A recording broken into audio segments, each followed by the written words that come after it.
Well, good evening, everyone. It's a pleasure to welcome you tonight.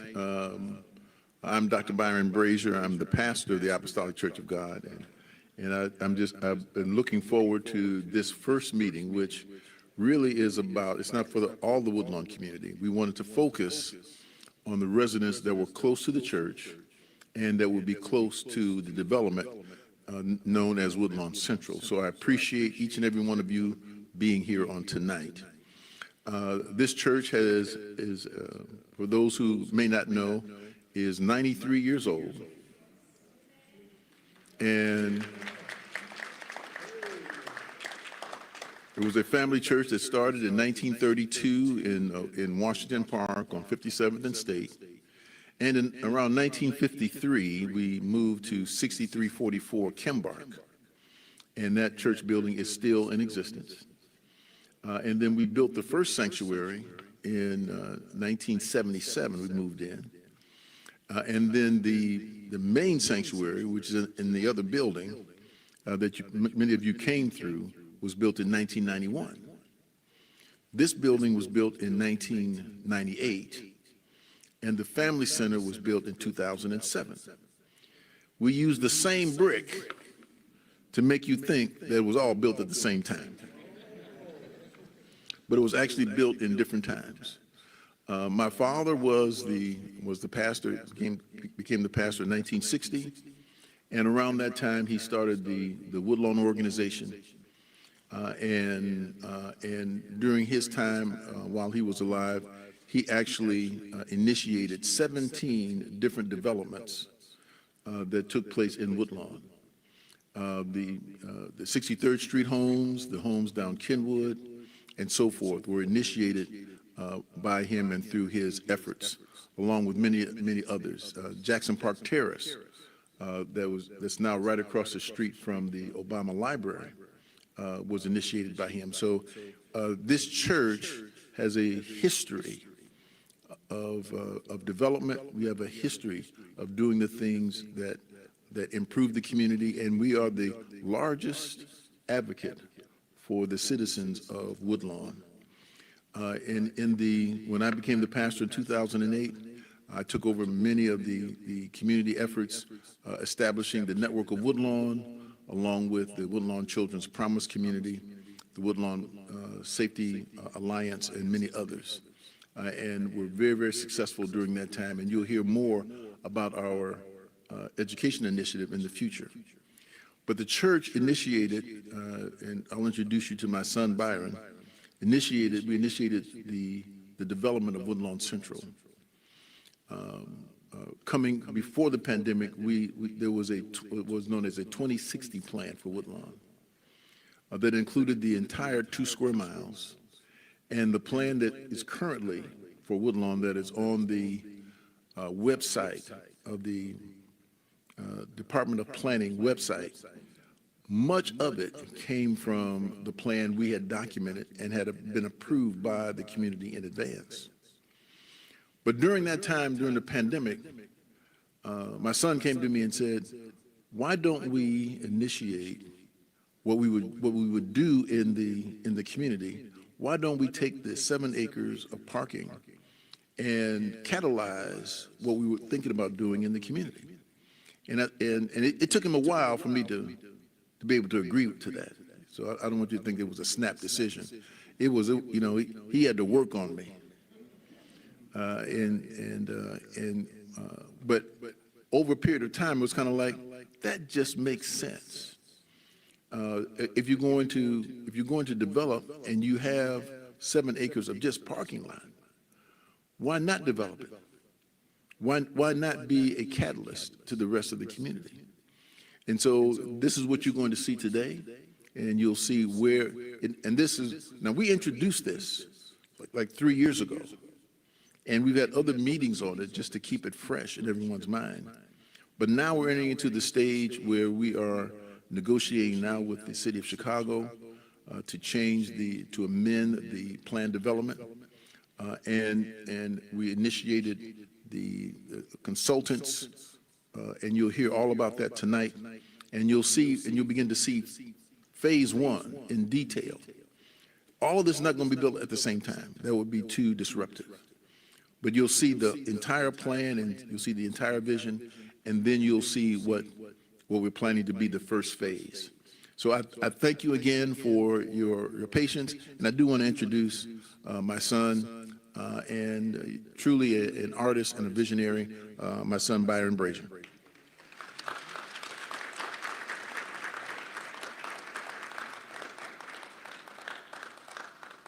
Good evening, everyone. As always, it is an honor and a pleasure to stand before the community and talk vision and transformation. And this is a long time coming, as Dr. Brazier, he kind of said it lightly, but I had to give him a few Indian burns. I had to put him in a couple headlocks. But he did, he understood the vision, because ultimately it's about social and economic sustainability. And in a community like Woodlawn, as many other communities on the South Side, we struggle with what is called a low AMI, which is an annual median income. And in that process, it depicts on what type of investments happen in the community. So in order for any community to grow, it first has to start institutionally. And since the church is one of the core backbone institutions within our community, it was really important that the church played its role and also made all of the things that we needed to change the elements of both social and economic transformation within the community possible. So I'm very pleased to be here. Thank you, Dr. Brazier, for your introduction. I also want to thank a few other people. David Wiltz, who is here. He's here on his birthday, and he has come down to support us. And also P3 and BOA, they have also been supporting us as well. And so we're going to just go ahead and jump into it for the 2020-2025 master plan for Woodlawn Central. Really, Woodlawn has a need and an appetite for a place that is full of life, one that celebrates cultural heritage and showcases its dynamicism and vitality. Woodlawn Central will serve as a new model for urban regeneration that prioritizes regeneration without displacement. So a lot of about what we do and the core of what we do is in development is to make sure that no one is displaced in this process.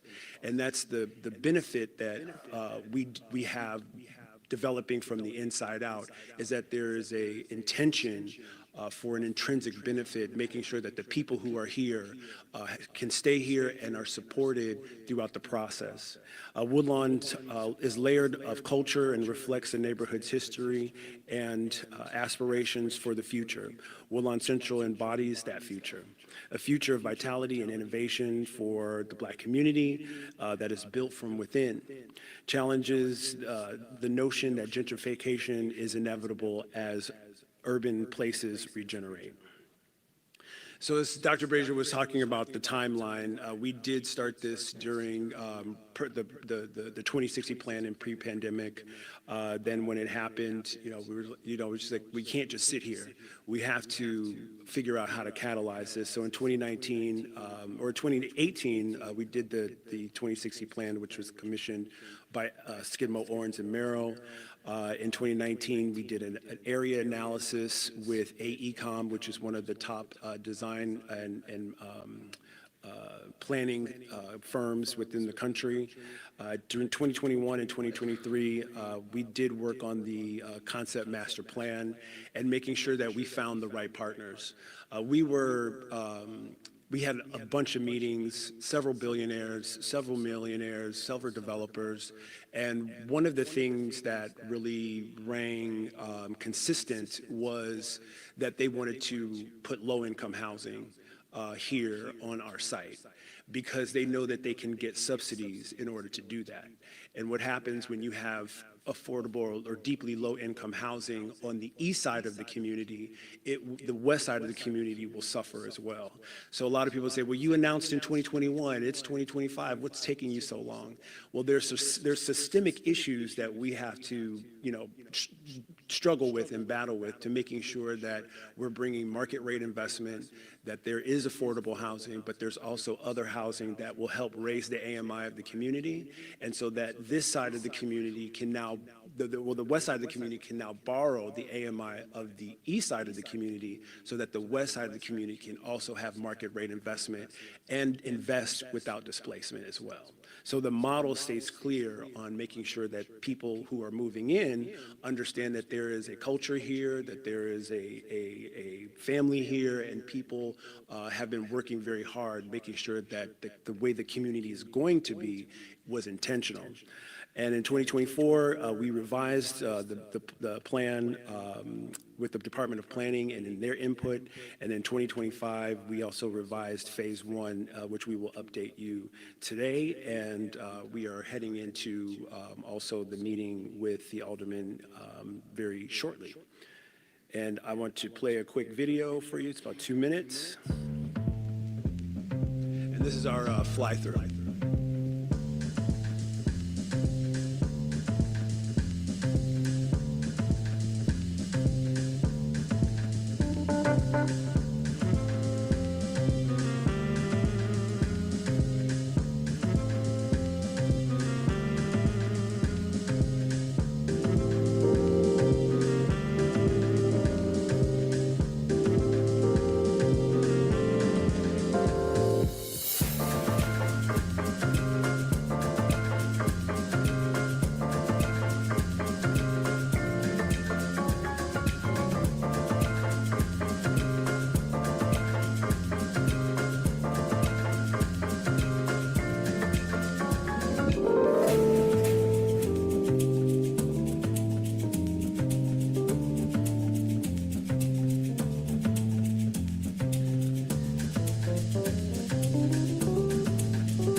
Thank you so much.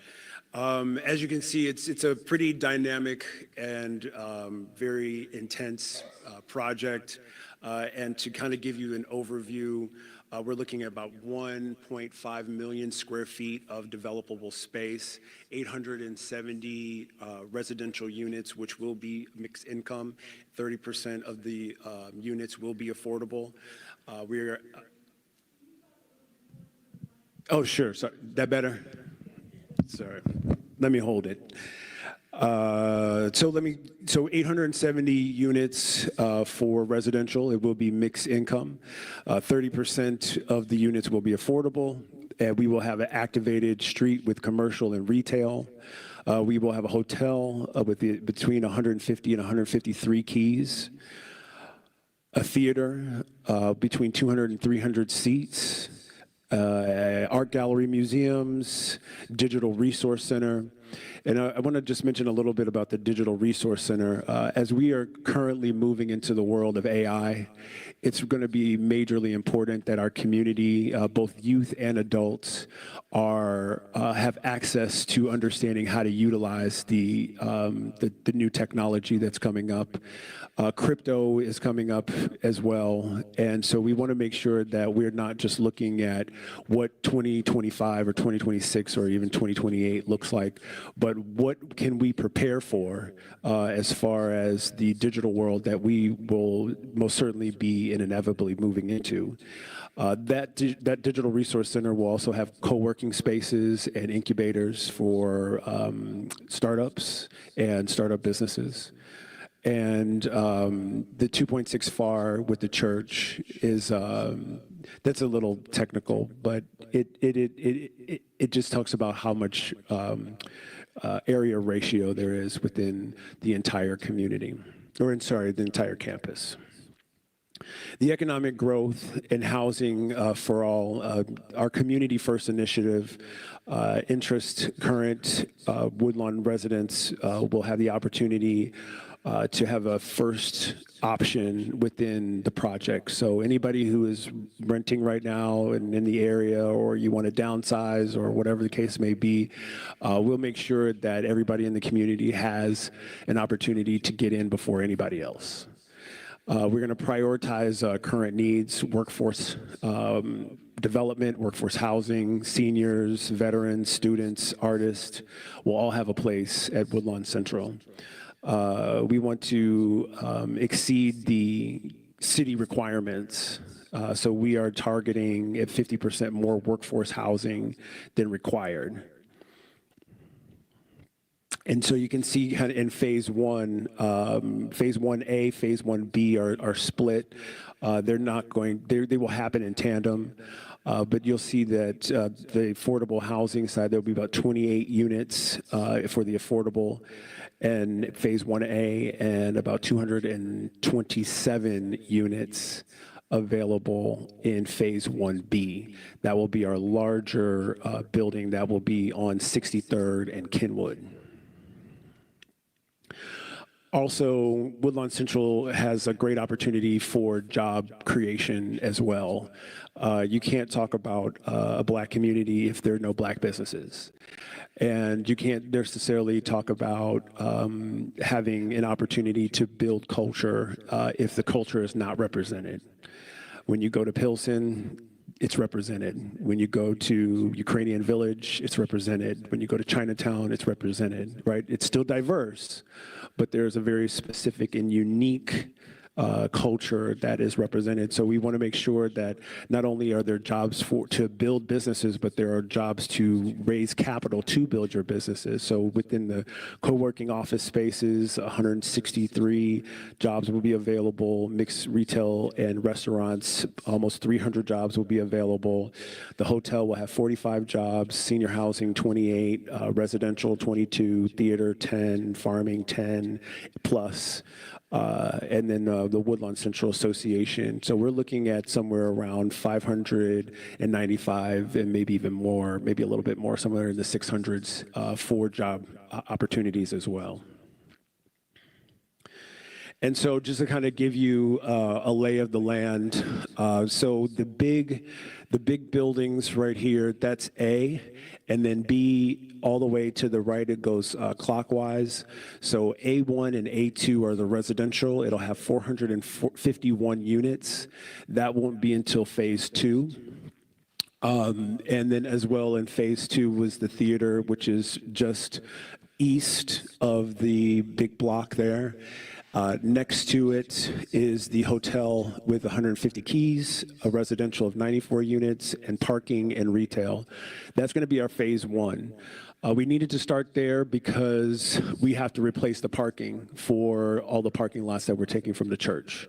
And so that parking facility will be about 300 parking spots, and it'll hit on 2 different levels. So you'll have your activated retail at the first level, and then you'll have your next 2 levels that will be parking.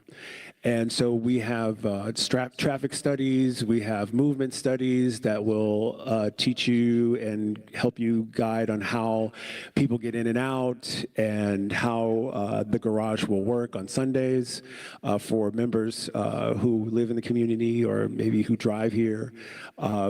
This is, this is very well thought out. We're not just haphazardly, deciding where we want to put things. This also gives us an opportunity to have a commuter stop.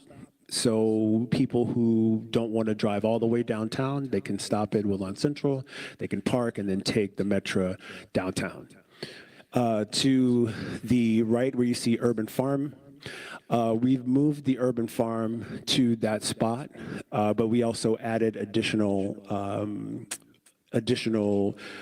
farming houses on top of another unit, which would be Phase 1B. But the urban farming, we're working on getting that to maybe Phase 1C, because it's really important to have food sources when we're looking at building this kind of density. Within the first phase, there will be a market, so that way you can access all your basic needs.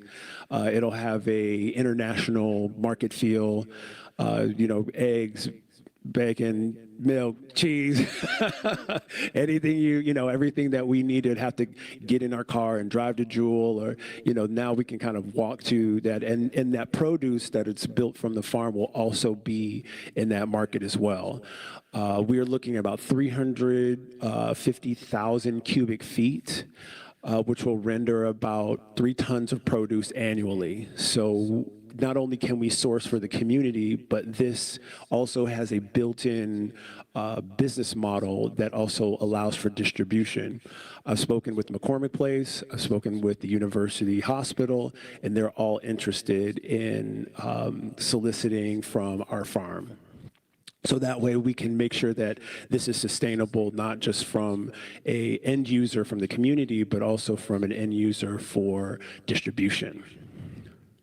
As we move around, you see the residents of the 255 units. That is Phase 1B, and that's where we'll find most of the housing for workforce, affordable housing, student housing, artist housing, and so forth and so on. It will also have activated commercial. Most of every building is going to have some commercial aspect to it. Our whole plan was to build a 5-minute campus. That means within 5 minutes, you can get all of your basic needs met within 5-minute walk around the campus.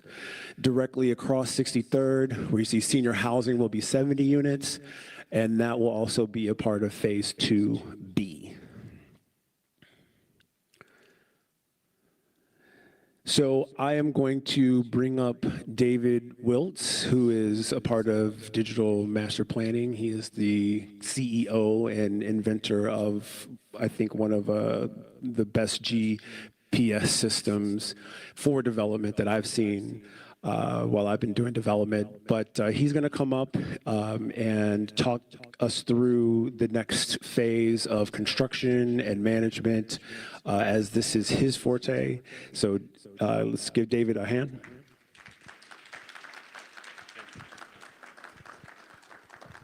Good evening. Good evening. So Phase 1A, we're hoping to break ground at the end of the year. We're going through the plan development amendment process with the Department of Planning and Development. We're starting our intake hopefully this month, and we're also working with the Alder's office this month to begin the outreach. And as Jay Byron mentioned and Dr. Brazier mentioned, this meeting is really us re-engaging and giving everyone the heads up of what we're about and what we're doing and what the new plan is, and also soliciting everyone's support and to get the message out to the community that we're really getting going now. So Phase 1A, as Jay Byron mentioned, is on the right side of the screen there, and that's where the hotel, residential, and parking garage will be. Phase 1B, we're hoping to break ground next year, and that's where there'll be a lot more housing in that parcel, as well as ground floor retail. And then Phase 2, we're hoping to break ground in 27 and 28, and that will comprise the rest of the development. To give a little more detail about Phase 1A, we're saying the same things a little bit over and over here, but we want to make sure everybody understands the orientation of the buildings and everything. So the hotel will have approximately 150 keys. We have not yet partnered with a hotel operator at this time. We're talking to numerous different operators, and it really represents a great opportunity for the community. And then the residential building to the right there will have 94 units approximately. And we're also looking to build a lot of two-bedroom units. Most developments in Chicago focus on one bedrooms so the developers can make the most money they can. We want to build housing that, you know, a young family can have a bedroom for the kid, or two kids, or two people can live together, but having the two-bedroom option will make it a much more, we don't want people to move out. We want people to move in and stay and be a part of the community. And having the more two bedrooms helps lend to that. And then, as Jay Byron mentioned, below that is the food market. And I'm going to switch to the next slide because we have a floor plan that gives an idea of what this is going to look like. In the world of hotels, they call any restaurant or bar food and beverage, F&B. So that's what, when you see F&B on the screen there, that just means it's a restaurant. So on the far left, we have one restaurant for the hotel, and then we have the hotel lobby. And then to the right of that, we have the second restaurant with the hotel. And the idea is one will be more towards the fine dining side and be open in the evening, and then the other will be more casual dining and a three-meal type of thing with a coffee shop. And then to the right of that, we have the studio, and that is, oh, look, I can point with the pointer. There we go. So we have the studio there, and then to the right of that, we have the parking lobby. And this is for the parking garage and people parking during the week and also on Sundays. And we're very conscious to put this in the middle of the block so people could easily cross to the church for services on Sunday. And also we have an extra ramp here to allow the cars to exit safely and turn to the right, whereas the cars entering will come from the south. And so this way, where you're crossing the street, there shouldn't be any cars going back and forth.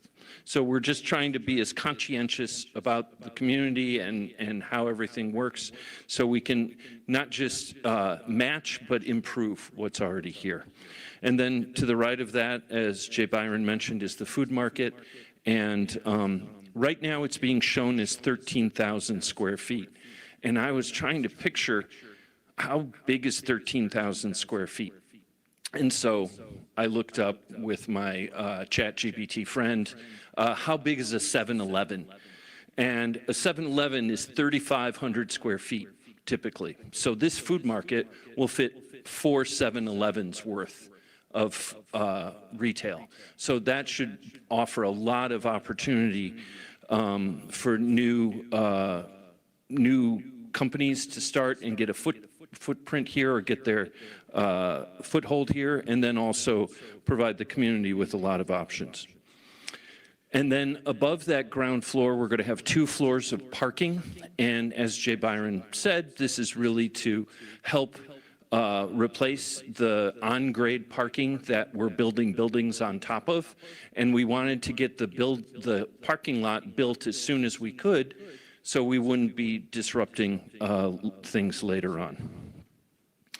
And then Phase 1B will be a lot of workforce housing, student housing, artist housing, and we're looking to get that going this year and break ground next year. And one of the things that's really important to us is innovation.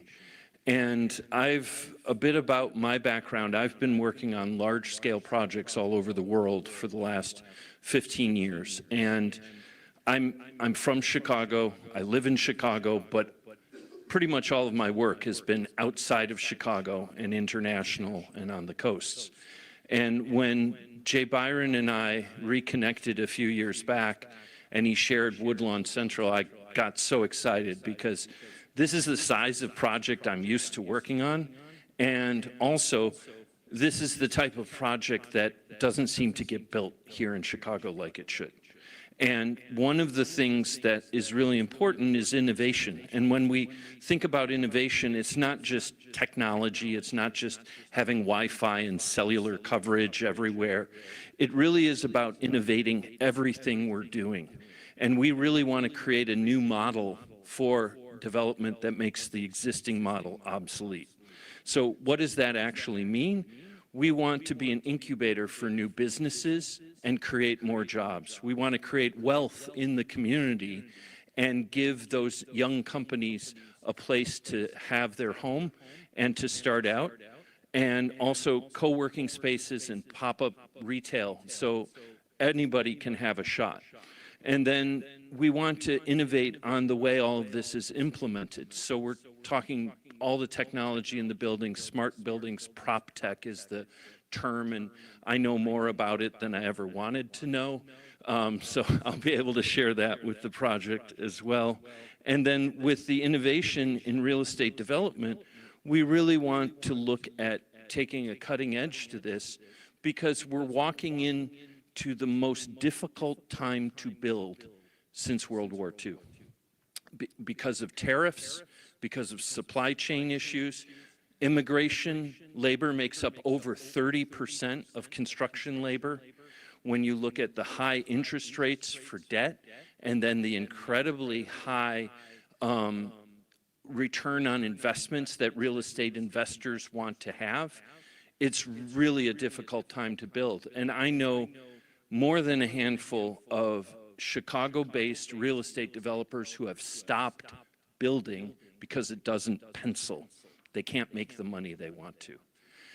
We still want to build. We want to figure out a way to still build in this climate, and that's why we're really trying to embrace every kind of cutting-edge technology and any kind of way we can work with the community and with the city to still be able to build in this environment.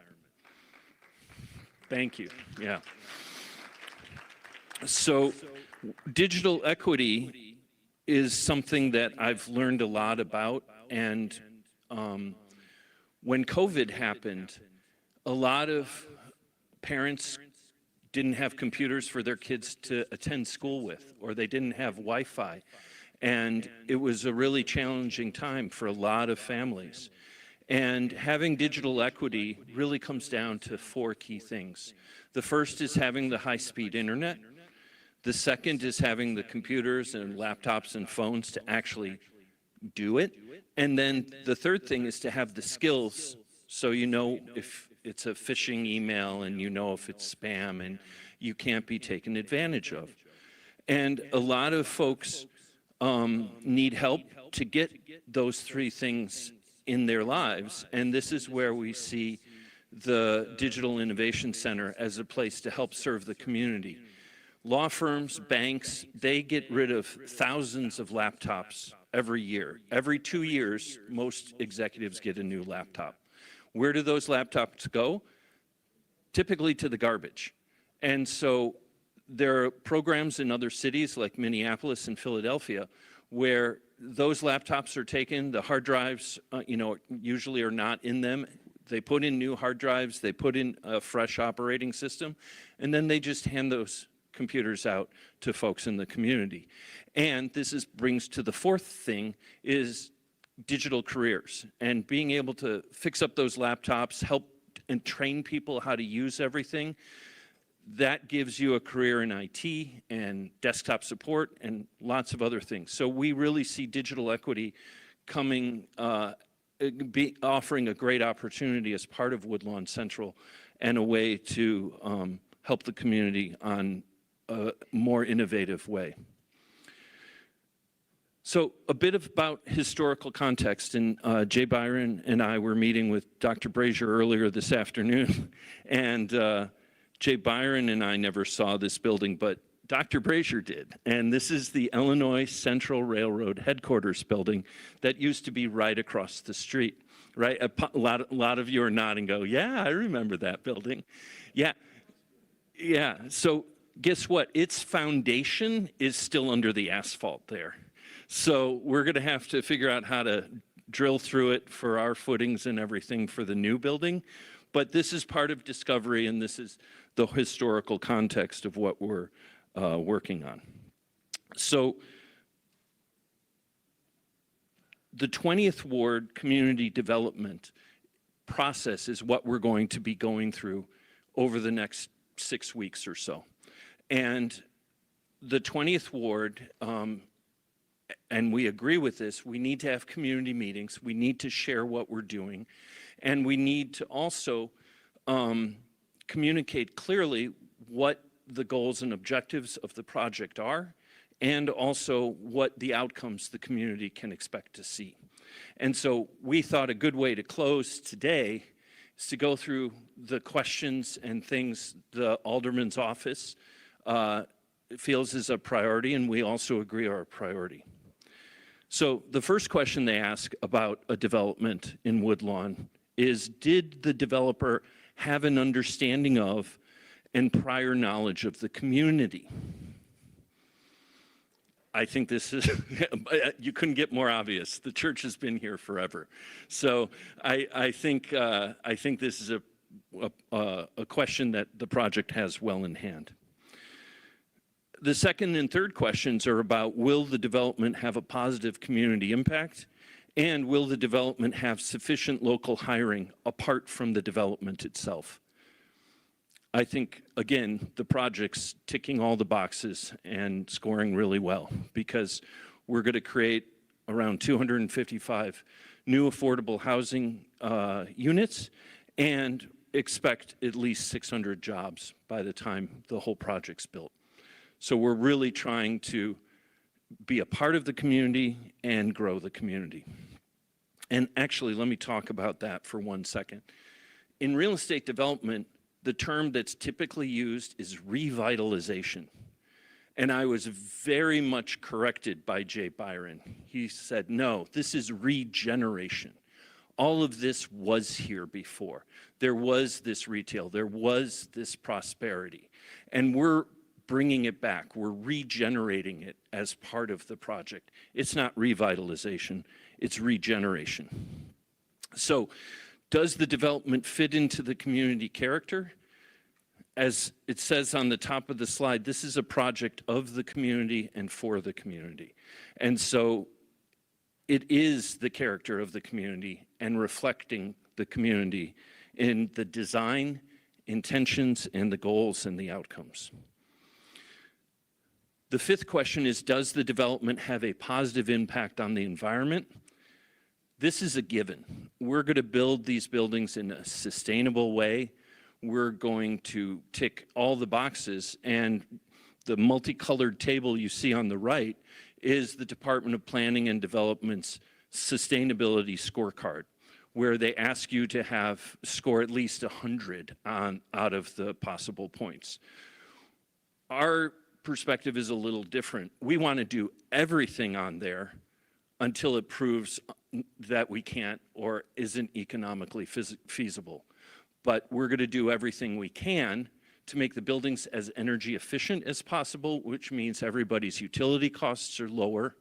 And we want to build things that will last, which means lower operations costs and just more efficiency across the board. So we're going to tick that sustainability box and then some. And then the final two questions: does the project provide support to the local economy? And does the project provide direct community investment and benefit? And one of the things we talk about a lot is we want people to frequent the retail and the restaurants and everything, and we want people to spend money, and we want that money to stay in the community as well. And this is how wealth is built. And so we really see this as an engine for all of this to happen, which means local companies, the spending stays in the community, and we have a curated development to the 5-minute walking that we talked about earlier, with restaurants, food markets, pop-up retail, boutique retail, a pharmacy, public spaces, a broadcast studio, coffee shop, and more. So we really feel like all of these questions that the Alder will be asking the community, we feel we're more than fulfilling all of them. And then for the next steps for the project, We have the 20th Ward Community Development Meeting, which is happening, I think, on the 24th of this month. And then we'll have at least 2 more public community meetings. And then we'll also be working with the Department of Planning with their intake meeting and getting the letters out to all of the neighbors, which is part of the requirement for the amendment. And then number 6 there, the alphabet of meetings. I unfortunately know what all of these stand for: the Department of Housing, the Chicago Department of Transportation, the Mayor's Office for People with Disability, the Chicago Fire Department, and the District Water Reclamation Group. So we're meeting with all of those groups to go through the design, making sure we're following all of the city's best practices and meeting or exceeding all of them. And then we'll have our Planning Commission meeting, and then the Zoning Commission meeting, and then it'll go to a full City Council vote. And we're hoping all of that's going to be done this year. So with that, I would like to invite Dr. Brazier back up because, thank you. And this is the final question. The first thing is, and David and Byron, you can come up and join me. Do you all have any questions? Okay, all right. Well, let me start over here and I'll swing around.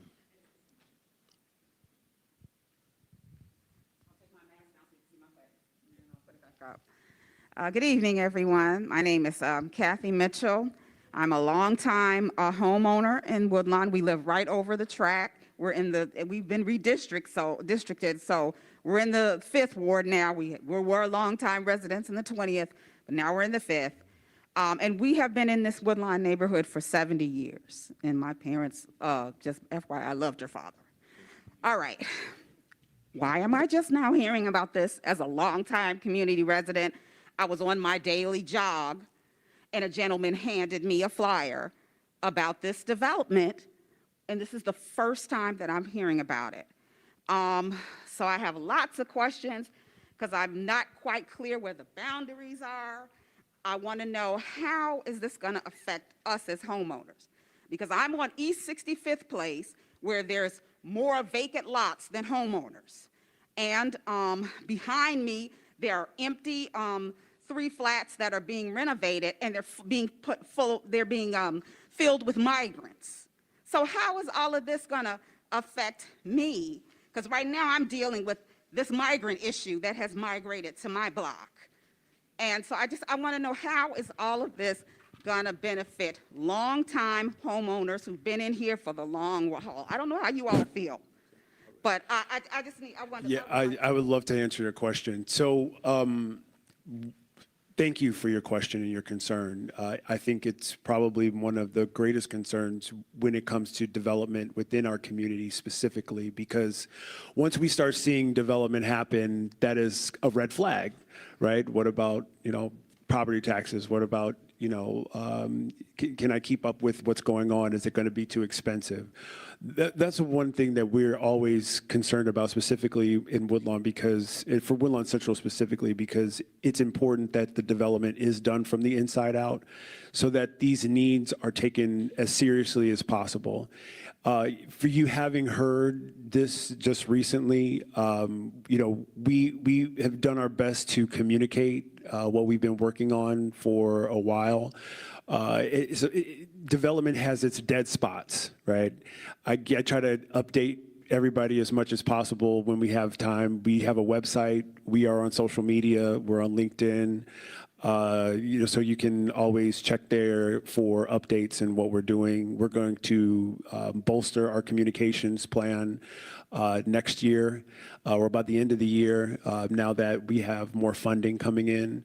Development is extremely expensive, and so I apologize if you did not hear about Woodlawn Central, but the way that you will benefit from it is going to be an ongoing process in learning more about the steps and stages in which we will develop. But we are here to support the community. Dr. Brazier, he has said this many times, but he has made a commitment to taking 10% of the profits that Woodlawn Central does make and put them back into the community to help for tax issues or whatever the case may be. We just want to make sure that nobody is displaced in this process. And so to answer your question is that we've been doing these presentations now for the last 4 years, and especially before the pandemic, and then you probably lost in the pandemic. And we just started back up now. That's probably why you hadn't heard. But the biggest advantage to you is accessibility to everything that's going to be on the campus. That's going to be the biggest thing. Hi, everyone. Sorry. Mike, it's a really quick question. I've seen everything that's going to come up in the area. Do we have anything like a financial institution that's going to come in, like a credit union or banking, some form of banking? I'm sorry. Yeah, we can hear you. Oh, it is on. Okay. Looking to see if there's going to be some form of banking institution, like a credit union or Yes. things of that nature in the community. So it seems like we'll be able to do that 5-minute walk. Yes. It'd be good to have that in there as well. Yes, we are working on that. The banking industry is changing rapidly. I don't know if you all have caught the new Genius bill that's been passed, where the president is pushing crypto and has approved crypto to match per dollar. So the new banking system that you're probably talking about, the access to banking, will be a satellite banking, maybe not necessarily a huge branch, but we will have accessibility to ATMs and deposits and things like that. Yes, yes. Hello, my name is John. I came to Woodlawn in 1958 when I was 10 years old. I seen the rise and fall of the snake. But my question is, if the parking garage, would I be right to say the parking garage is going to be on 63rd directly across from the church? Mm-hmm. On Kenwood? It's Dorchester. Okay, so I'm just asking, my concern is I need to know which route of transportation to take, because it's going to take a lot of heavy machinery, which way not to travel. Do I use 66? Because I'll avoid wherever they're going to do the construction. So this has come up several times with construction. One of the things that we're thinking, and I'm going to echo David, is the innovation process. We are looking at creating modularly, and what that means is we will have to make some noise for the foundation. But the way we're looking at modular is having the units built offsite and then have the units delivered and then stacked, right? This company is called Full Stack Modular. They are out of New York City. I have a really great relationship with the CEO, and hopefully we can bring a factory here to Chicago so that way we can supply more housing for the city. The city needs about 80,000 more units, and they're just not being able to build them at the rate that they can. But this is also in response to modular, to the tariffs, and a response to the expense of what it will take to build. Everything is, transformation is not pleasant. You know, the pruning process is not pleasant, but the benefit of getting through this will outweigh some of the disruption. But our goal, thank you, but our goal has always been to make to not impede on the community as much as possible. But if we don't build, somebody else is going to build. So I think it's better for us to do it than for someone else. So you can figure 65th Street. There you go. All right. All right. There we go.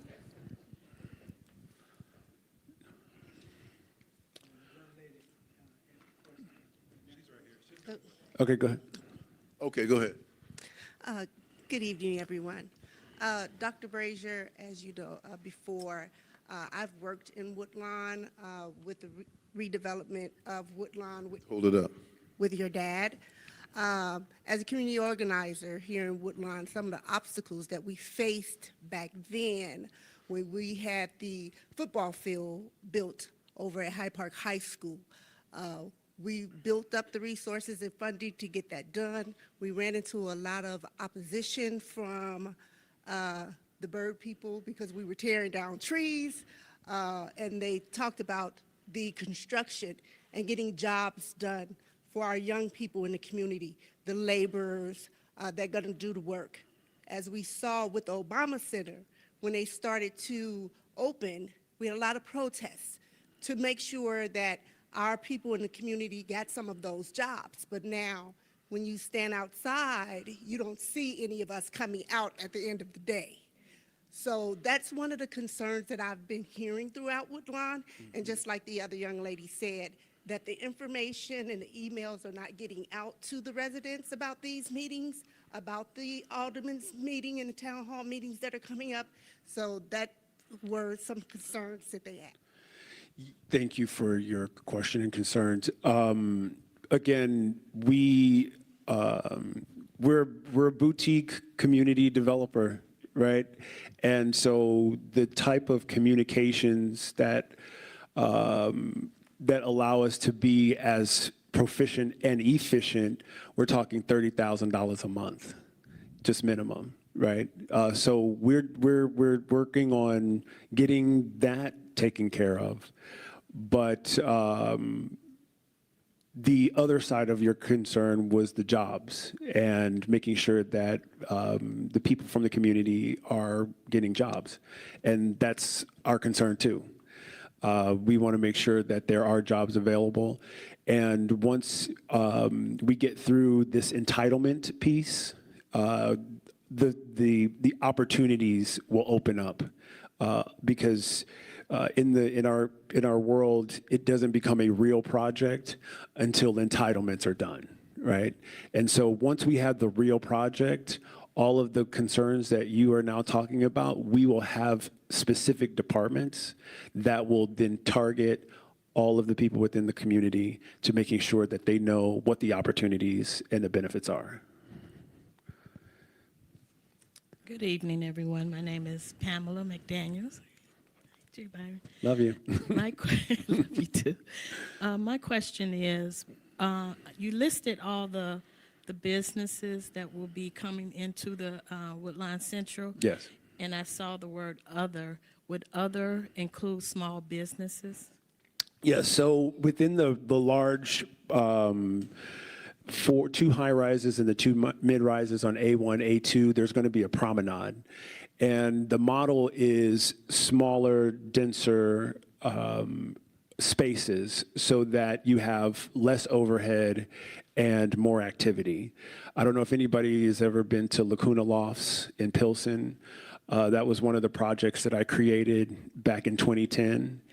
And the idea was to build something where nothing existed and to have the ecosystem itself be able to build on its own. So I went in there for a year and then I left. And then 12 years later, it still stands as one of a prominent destinations, you know, within the neighborhood, right? And so that's the same, I'm bringing that same model here to Woodlawn so that small artisans and small businesses will have an opportunity to build off of the critical mass that will be built from the overflow of the Obama Center, the trans-oriented development from the Metro. So there will be people here to see you that they didn't know you existed because now you have a place where you can actually do business in a brick and mortar without these exorbitant overhead. So that's the model for that. Good evening, everyone. I'm a longtime member here. My name is Darlene Spears, and I'm also a community outreach coordinator. The company I represent is a not-for-profit. It's called a Teddy Inc. We help senior citizens, the disabled, and youth with technology. Great. We help them how to do that. So I have some business cards for you guys. Thank and you. If anyone wanted to also use those services here at the church, we offer that. Thank you so much. Hi, I'm Dr. Nixon. My family home is around the corner, literally on 64th Street, so this development is really going to affect us a lot. I had two questions. With the parking, you said, is it just going to be that one lot that the hotel and the restaurants and the church are all going to use that one parking structure? So the back two lots on 64th and Kenwood There are two lots in the back. Those are going to say surface parking. We are not going to build on those two parking lots. We're going to put most of the building on the front end of 63rd and Dorchester to wrap around to Kenwood and 63rd. So 64th is, we're going to do minimal development on that end. So most of the development that you're talking about in the different phases are going to occur on the current church lots, Yes. parking lots? Yes. Okay. Just wanted to be sure. Yes.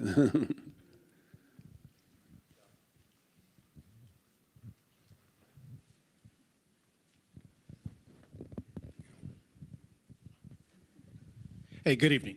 I live directly across the street, right here on 64th as well. And so I know one of the parts of the development process was renovating the metro station. Is that still something that's going to happen? And then my second question is, as far as the map here, looking next door, we would be right next to the urban farm. I know there's going to be a parking spot. You say you're keeping the parking on 64th in Kenwood, right? yes. But how do you think that's going to affect on-the-street parking for residents? It should not be disturbed. We're supplying enough parking for visitors in this 300 two-level parking facility. And we're going to close down by 10:30. So this is not a party campus, right? So parking shouldn't be impeded, especially from a street parking aspect. Yeah, we got David's end. So we have engaged a transportation consultant company called KLOA. They're a minority-owned transportation consulting firm. They do most all of the planned development, transportation analysis, and the transit demand management reports for CDOT. And so they set up cameras at every intersection around the 4-block area and did a very detailed analysis of all the traffic Monday through Friday with all the peak travel times and all that kind of stuff. And so we're crossing our T's, we're dotting our I's, and this will have a negligible impact on existing traffic. On-street parking shouldn't really be impacted either.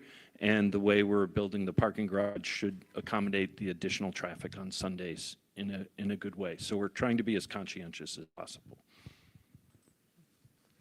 Hi, my name's Amy, and I live in the same building as David, and we're that little teeny tiny ghost of a building that looks like it's next to the urban farm.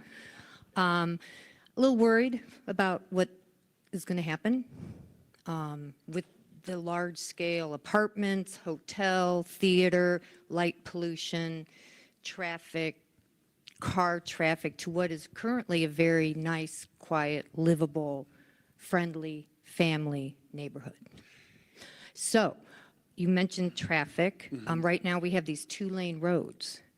How with hotel density, apartment density, theater density, you talk about a parking garage, but I still find it hard to believe that living here in that little bitty building that's on that map isn't going to be impacted in a way that looks very different than it does today. Yes, it's going to look different than it does today. And the one thing that is really important in this process of development, and I'm not sure everybody knows this, but every Black community in Chicago is technically a low-income community. And the national average of the annual median income is $75,000. And Woodlawn is at about maybe between 25 to 30,000. And there's not a Black community in Chicago that's above 55,000. So in order to have stores, restaurants, activities, training, we have to have investment and attract investment into the community that is still going to give you the family-oriented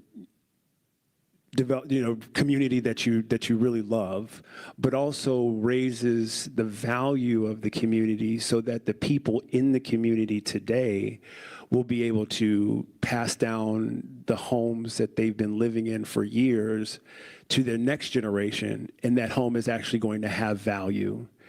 and then so forth and so on, creating generational wealth, right? Lincoln Park, their AMI is $125,000 a year. They're 15 minutes from here. The economic divide is really drastic. And so the opportunity that we have for economic and social sustainability requires some level of development.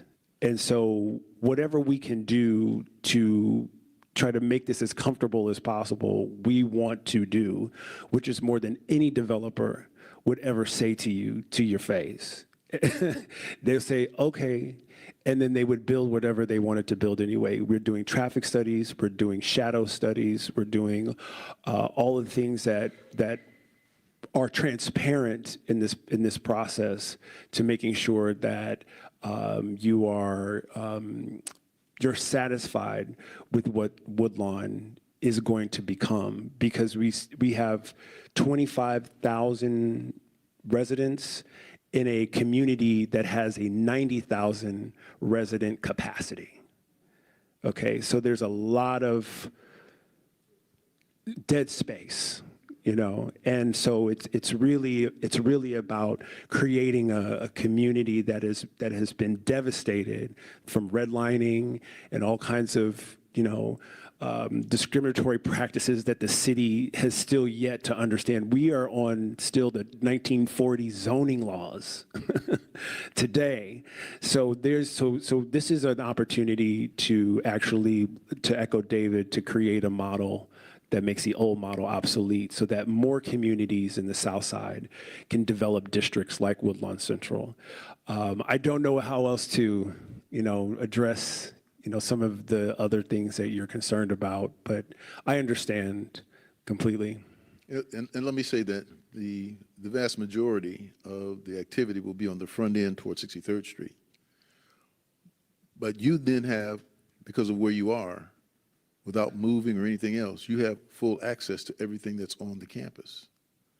And so whether it be the store that is not there now, it's just a parking lot, whether it be a pharmacy, whether it be banking, all the things that a community actually needs, right? We're trying to catalyze on and try to build so that the rest of the community can actually be built up.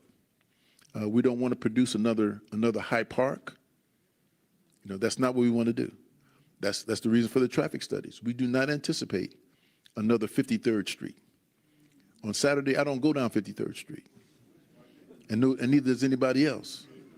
But because of the podium parking that's going to be on all the major elements, people will pull into park. They won't necessarily park on the street. They'll pull into parking lots and parking garages. They'll have spaces that they can go. Okay. Nice to meet you, Dr. Brazier. I too live right across the street, and I have a more practical concern, and that is we share a problem with the church, and that is that we've had a historic flooding problem in our building. And I was wondering, you know, if the city is going to come in and widen the current sewage to accommodate or to kind of alleviate not only the current flooding, but future flooding that's going to come with more units who are draining into the system. So actually, we're not going to be draining into the storm sewer at all. We're doing what's called on-site stormwater retention. We're going to have cisterns that collect that water, and we're going to filter the water and ideally pump it all over to the greenhouse and use that to water the plants. Now, yeah, great idea, huh? So this is a joke, but if we're crossing the city road with pumping that water to the greenhouse, they're going to want to charge us for crossing the road. Right? So I suggested to our landscape, I don't know if any of you have been down the Chicago River and there's that fountain that shoots over the river. We were thinking we could just shoot the water over the road to the greenhouse and have a collection there and then that. But seriously, we care about the stormwater retention. The landscaping I'm so excited about because we're really looking at using native species. So the butterflies and the migrating birds all find refuge here, and that, we're setting a new precedent for how sustainable development can be, and that includes the landscaping, the water retention, all that good stuff. And the other difference about this project is we're going to remain accessible. So if you have a problem or you have a concern, we're here to communicate with you and help figure it out. So Now, let me also say this, that when it really rains, our family center also floods, right? Well, that's because the city put restrictors in so that water actually, excess water doesn't go into sewer. It actually goes into the parking lots, right? Which is probably why you all are affected. So when we build on the parking lots, right, those restrictors have to go because there's no place else for it to go except in the sewer. Oh, yeah, well, we complained. We knew what they were doing when they did it, when we built they said, we need to put the excess water in your parking lot and let it drain out, right? And that's what took place. You're very welcome. Yes. Yes. Shirley Birds. You may have just answered part of the question I had, but just two things. First, you mentioned that you're proposing units that are going to be energy efficient. And so I was wondering what measures would go towards making units energy efficient. And the second thing was the urban farming. I wanted to know who you're partnering with and what types of activities you foresee with urban farming. great questions. So for the first one, with sustainability and energy efficiency, in most cases, developers don't say this, but they can build a building sustainably for the same price if they're smart about it. And so we see an opportunity to have, for instance, glass that has more insulation and is double paned, so less heat is lost through the glass. We look to have actually a lot of wall, because the more wall you have as opposed to glass, the less you need to spend on heating and air conditioning. So heating and air conditioning is typically the biggest energy use. So we look to reduce that usage at least by 30 to 50% from the common home. And then also on top of that, we're looking to try to avoid natural gas and natural gas furnaces. So it's an all-electric design, which will have lower fossil fuel impacts on the environment and all of that. Then also, with the water, all the faucets and the toilets and the showers will have low flow capabilities, so your water bill should be lower.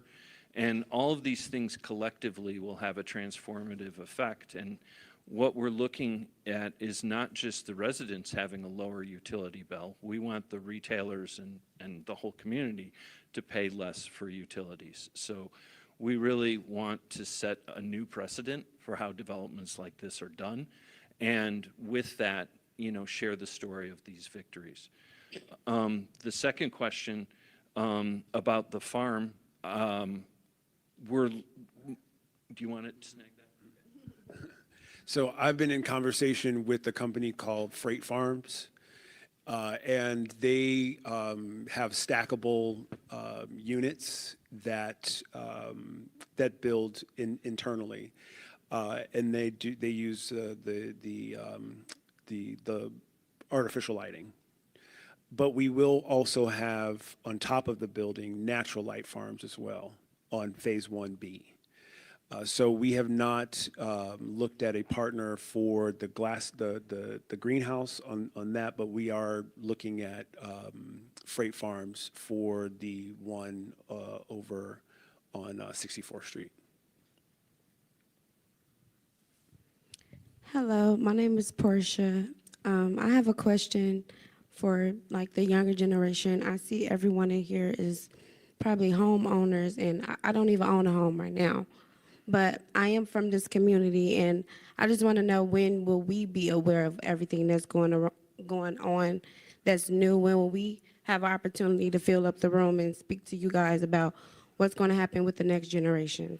Yes. A lot of the 2060 plan that we did for the network of Woodlawn really deals with generational understanding. We live in a 5-generation world right now, and everybody speaks different languages, and everybody has different needs. And so what we want to do is we want to identify skill sets and contribution to what the ecosystem will require in the future, right? So once we get through the entitlements and we can start focusing on demographics and the benefits and contributions of the demographic, you will certainly know everything. I'm gonna make sure everybody knows. The other thing is that's also why there are the sign-up sheets in the back, because we want to keep everybody updated. Please sign up. We'll do what we can to share what information we can and also announce the future meetings. And it's great you're here. Please help us get the word out because, you know, I know my social media has a very limited group of people who look at it, and this is why we need help from everybody to get the message out.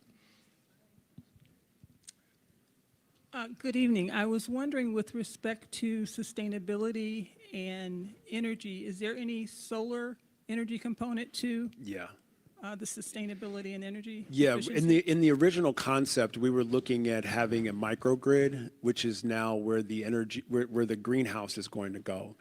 But the bottom line people didn't see the big picture. And therefore, our desire is to now take that microgrid and split it amongst all of the different sites. So we'll have that energy component, we will have solar, and we will also look at other opportunities in geothermal and above and beyond. Technology is always changing and energy needs are always changing, but we are looking at all of those pieces in sustainability. And photovoltaics, absolutely. Every roof, if there's a space for it, we're going to cover them with it.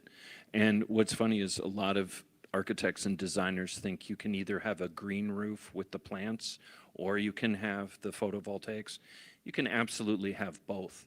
And it's actually been proven outside of the US that if you have the photovoltaics, like if you plant strawberries below, the strawberries actually do better. So we're looking at doing everything clever we can, and photovoltaics are absolutely a part of it.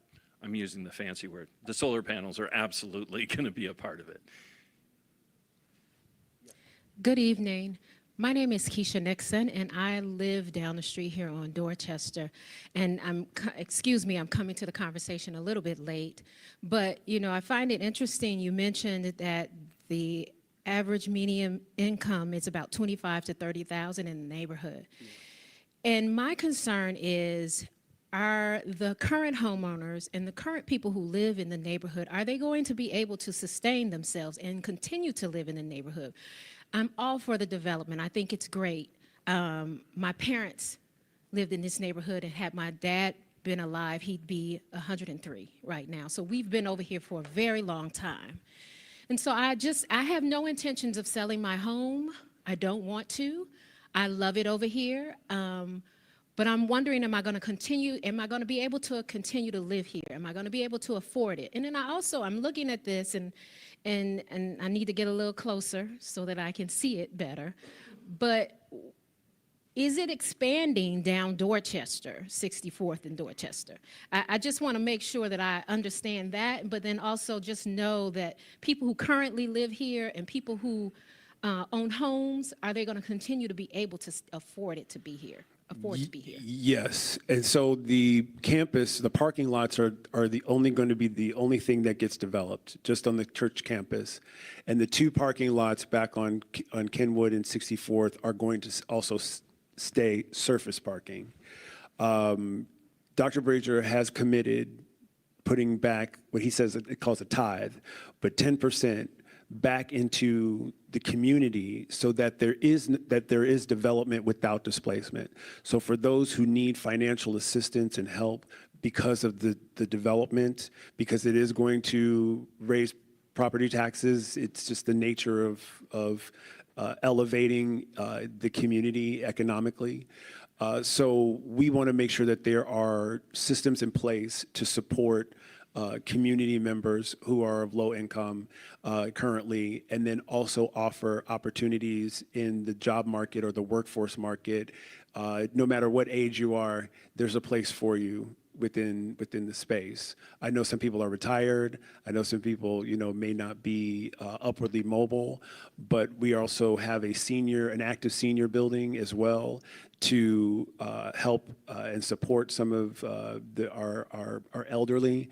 One of the two key pieces in community development is protecting the youth and protecting seniors. And so we want to make sure that we do both of those things, but also help everybody else in between as well with what we're doing. And not only that, is that we believe that the development will actually make it more affordable because we are actually developing on land that is not taxable. It's for non-for-profit.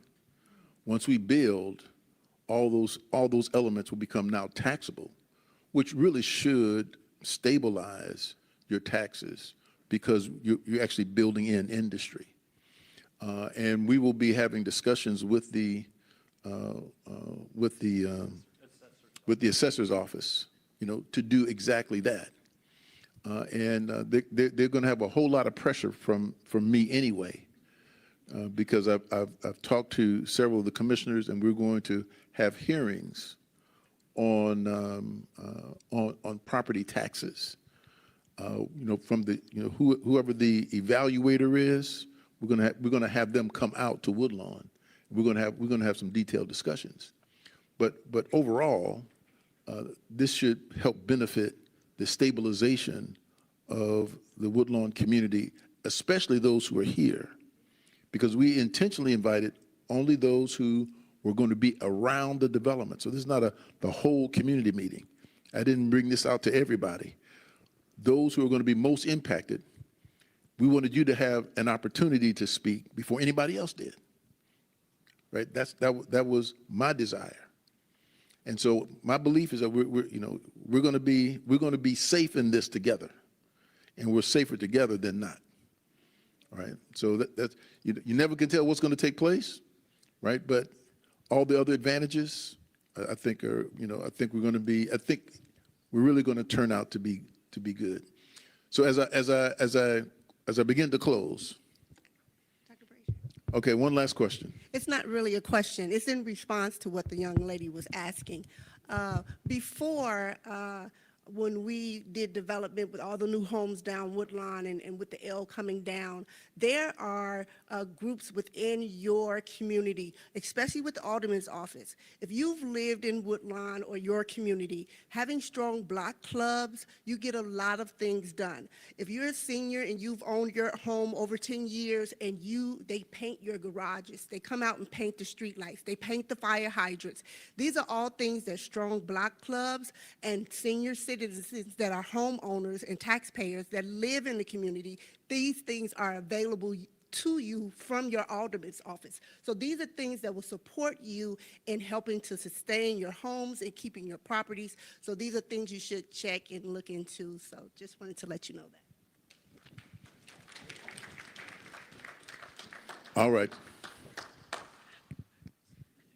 No, my question is this in regard to the senior housing.